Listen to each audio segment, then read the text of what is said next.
Вред пароизоляции и ваты при утеплении.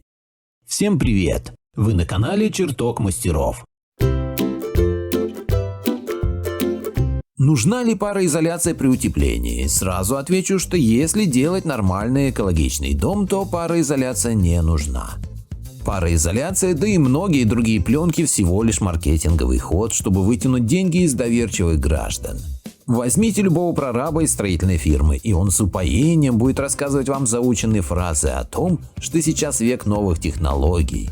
И для утепления обязательно надо использовать минеральную вату и кучу пленок, в том числе и пароизоляцию. Но на самом деле пароизоляция – это вынужденная мера, чтобы минимизировать негативные последствия самого худшего утеплителя – минеральной ваты. Каменная минеральная вата уже через пару лет осядет, превратится в пыль и будет летать по вашему дому, забивая легкие у вас и ваших детей. После намокания минеральная вата уже никогда не сможет иметь те же свойства, что и в начале. Она уже никогда не будет сберегать ваше тепло. Почему?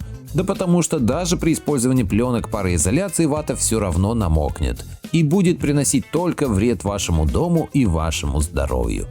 Хотите узнать подробнее о бесполезности пароизоляции? Давайте рассмотрим распространенные заблуждения о пароизоляции. Заблуждение первое. Пароизоляция нужна всегда. Это не так. Согласно СНИП «Строительная теплотехника», пароизоляция не нужна для однородных однослойных наружных стен помещений с сухим или нормальным режимом. Для двухслойных наружных стен помещений с сухим или нормальным режимом, если внутренний слой стены имеет сопротивление паропроницанию более 1,6 м²/час. Заблуждение 2. Нельзя вообще допускать увлажнение утеплителя в стене. Это не так. Согласно тех же СНИП, недопустимо накопление влаги в ограждающей конструкции за годовой период эксплуатации, то есть возможно периодическое увлажнение с последующим высыханием утеплителя. Но как вы высушите минеральную вату?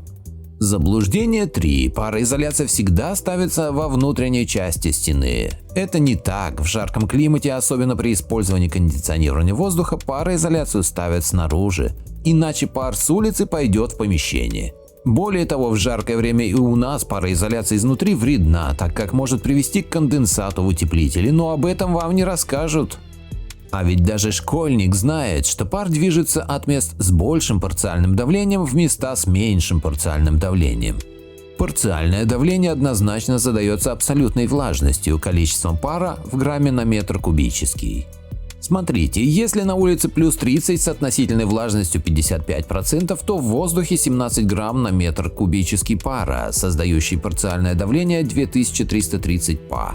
Если в помещении плюс 20 с относительной влажностью 55%, то в воздухе 9 грамм на метр кубический пара, создающий парциальное давление 1228 па. В данном примере пар будет стремиться с улицы в дом, и вся ваша вата под пленками намокнет. Так как наши строители чаще всего делают пирог с пароизоляцией изнутри. Но если внутри будет холоднее, чем снаружи, то будет образоваться внешний пар. Он пройдет ветрозащиту утеплителя и наткнется на пароизоляцию изнутри стены. При этом влажность достигнет 100%. Если относительно влажность на улице будет больше 55%, то вся лишняя влага выпадет на пароизоляции конденсатом с увлажнением утеплителя. И все, хваленая минеральная или базальтовая каменная вата станет мокрой и уже никогда не принесет вам пользы, ее просто придется убрать.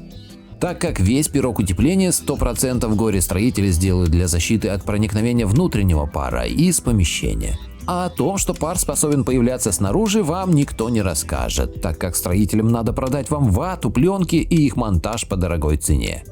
Выходит, что полная пароизоляция изнутри помогает в холодное время и вредна в жару. В наших краях жарких дней немного, поэтому этим пренебрегают, а зря. Понятно, что в идеале не стоит запирать влагу в стене при любых условиях.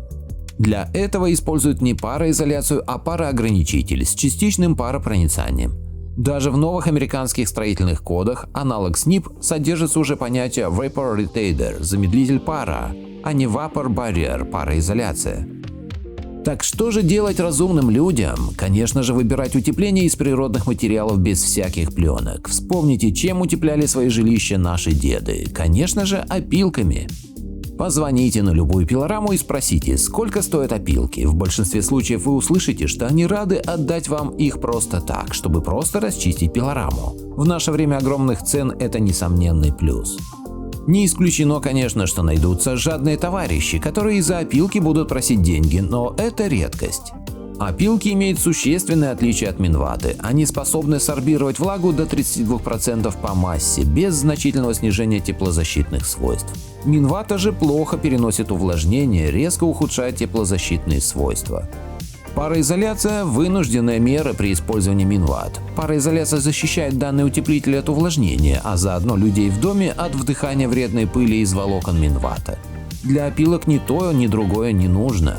Они экологичны, а за отопительный сезон сорбируют влагу в количествах, не оказывающих существенного влияния на их теплозащитные свойства. Более того, при грамотно построенном пироге стены без пароизоляции, изнутри пароограничитель, снаружи достаточно паропроницаемая ветрозащита, в стене нет зоны конденсации вплоть до минус 20 градусов мороза. Использование пароизоляции также тянет за собой следующие расходы: стоимость самой пароизоляции с клеющими пленками, стоимость работ по ее тщательной укладке, необходимость в достаточной вентиляции, соответственно необходимость нагрева большого количества воздуха. Стремление сократить расходы на этот нагрев приводит к желательности рекуператора. Воздух зимой в доме пересушивается, нужно увлажнять. Использование утепления опилом без пароизоляции дополнительно дает следующие полезные вещи. Влажность в помещении поддерживается автоматически, опил забирает излишнюю влагу и отдает ее при пересушивании воздуха. Эффект порового проветривания из-за разницы парциальных давлений через перекрытие и стены изнутри наружу дифференцирует водяной пар СО2, снаружи внутрь кислород. Конечно, только поровая вентиляция дома – это утопия. Приток через форточки, приточные клапана, вытяжку через печную трубу, вытяжки в санузле никто не отменял. Поровая вентиляция – это дополнение.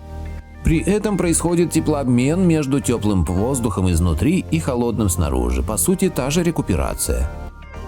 Расход тепла на проветривание при этом сокращается до 1,5 раз. Пароизоляция в опилкозасыпном доме нужна только в мокрых помещениях – санузел, сауна, постирочная.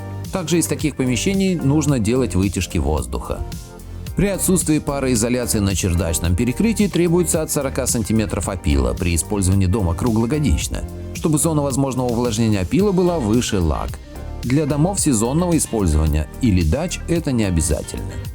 Для тех, кого ничего не может убедить, опилки могут использоваться и без пароизоляции, и с ее использованием. Если все же решили пароизолировать, учтите следующие важные моменты. Пароизоляцию надо делать тщательно, проклеивая стыки, нахлеста недостаточно. Иначе пар пойдет в местах дефектов пароизоляции концентрированно, с возможной конденсацией в стене. При использовании пароизоляции лучше применять сухой опил-стружку, иначе может получиться ситуация, когда с одной стороны пароизоляция, с другой пароограничитель, скажем ДВП, и высыхание опила затянется, возможно появление плесени. Утепляйте свои дома правильно и используйте старые технологии, только они не нанесут вред вашему здоровью. Надеюсь, вам понравилось это видео, напишите в комментариях. Подписывайтесь на канал и включайте колокольчик.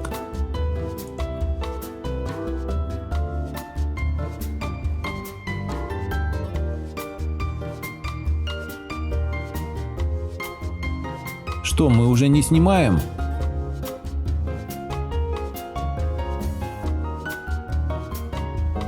Заходи к нам почаще.